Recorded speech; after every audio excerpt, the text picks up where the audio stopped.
Next, we have Professor Fernando Reimers from the Harvard Graduate School of Education.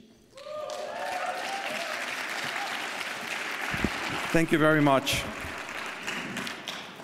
So, my goal tonight is to invite you all to think about the lasting impact of teachers. Those you met in elementary school, those who taught you how to read, to relate to others, to know yourselves, the teachers who became all of us, who help us become who we are.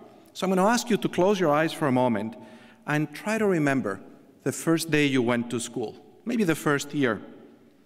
What was it like? Remember the sounds, the colors, the temperature? Do you remember the people?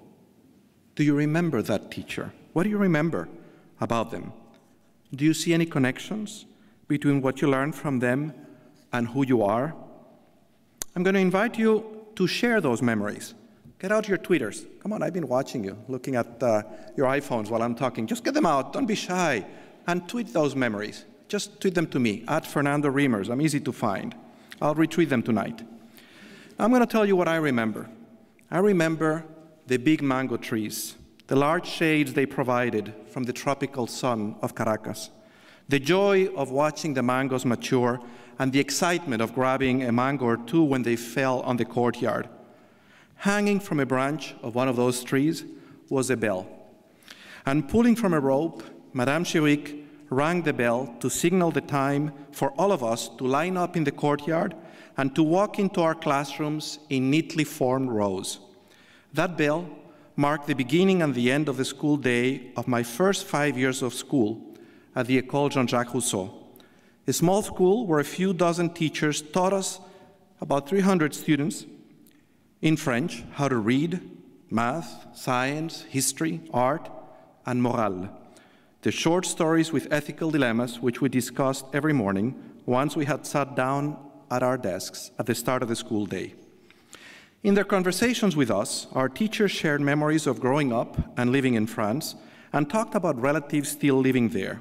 Our history lessons talked about the early history of France and Europe, about the French Revolution, but did not talk about the most recent war, the Second War, because the painful memories were too recent. For many students and teachers, they were the reason they had left Europe.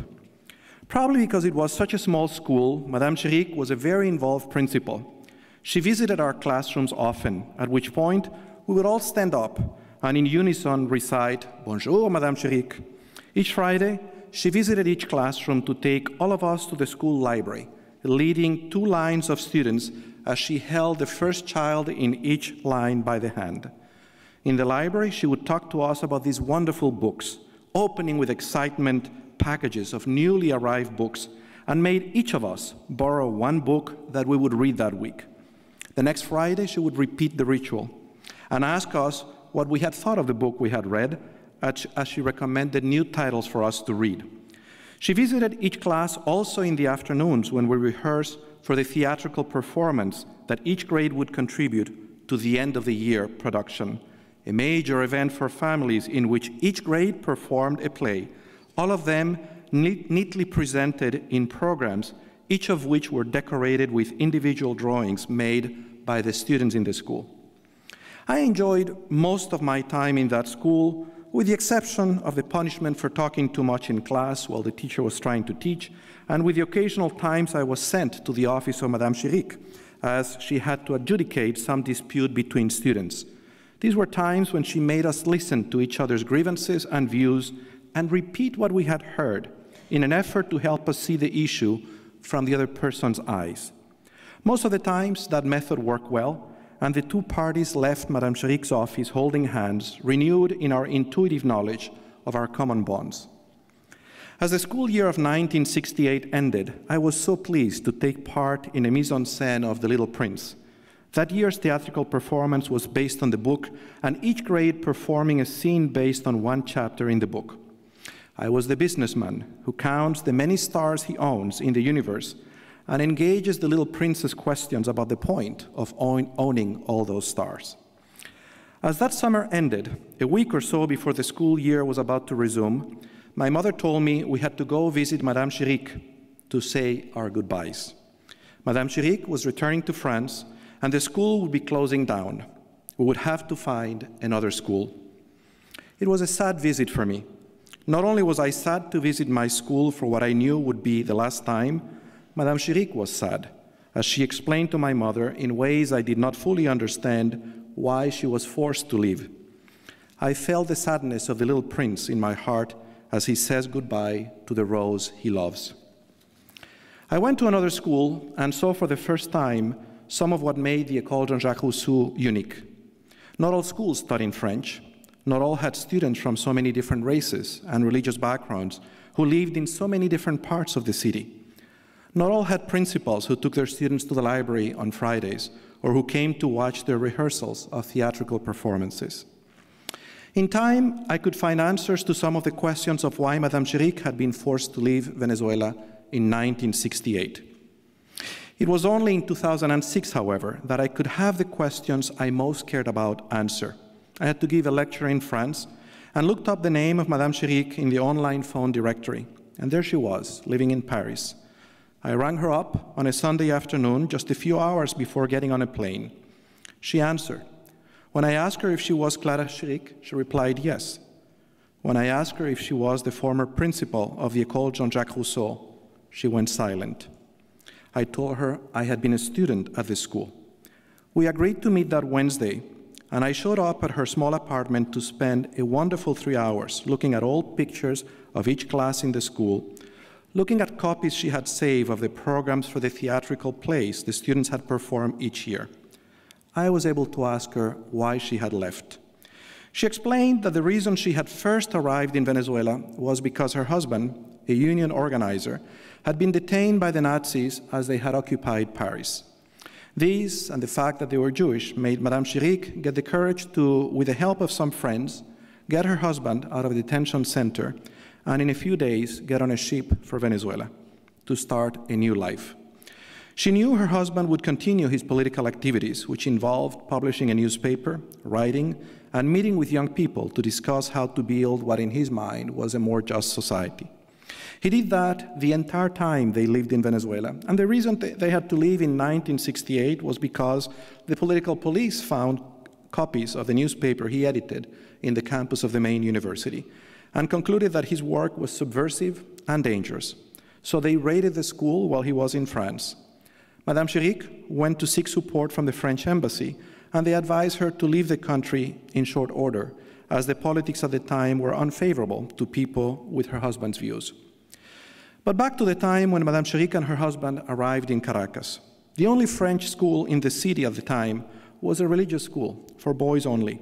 She may have taught there initially, but in time she opened the École Jean-Jacques Rousseau. It would be a secular school for boys and for girls from different social, racial, and religious backgrounds, and she would help us learn from books and from the arts, from physical activity and from each other. We would learn math, science, and morale.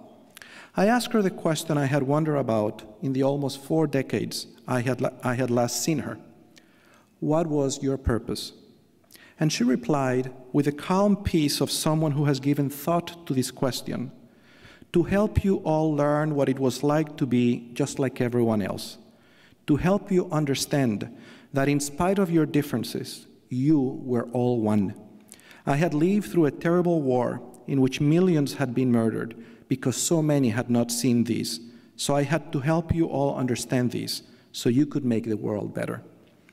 At that moment, as the sun was setting outside the window of her apartment in Paris, I understood how much courage it must have taken for Madame Chiric, a refugee from political persecution, supporting a family with a husband engaged in political work that was unpopular and placed him in danger, to have the courage to create a school that would help a small group of students learn how much they had in common with their fellow students, and that she had intentionally created a school with a few hundred students of different nationalities, religions, races, social backgrounds, to help us learn that we were all one.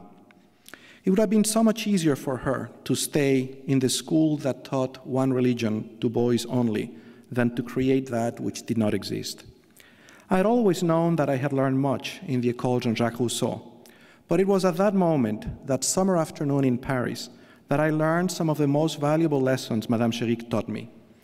that leaders with the courage to follow their conscience and whose moral compass is shaped during times of great suffering can bend the arc of history towards greater justice. On my way to the metro that afternoon, I heard the whisper of Antoine de Saint-Exupéry in The Little Prince saying, "We can only see well with our heart. What is essential is invisible to the eye." As I look at a world where few people are alive today who live through the human-made tragedy that Madame Chéric survived, I'm hopeful that we may still have the courage to do all in our power to prevent such suffering from happening again and to continue to bend the arc of history towards justice. So if you can still find one of those teachers who made you who you are, reach out to them. Send them a copy of this talk and tell them that it reminded you of them. I just tweeted it so you could find it. And tell them that I send my love. Thank you.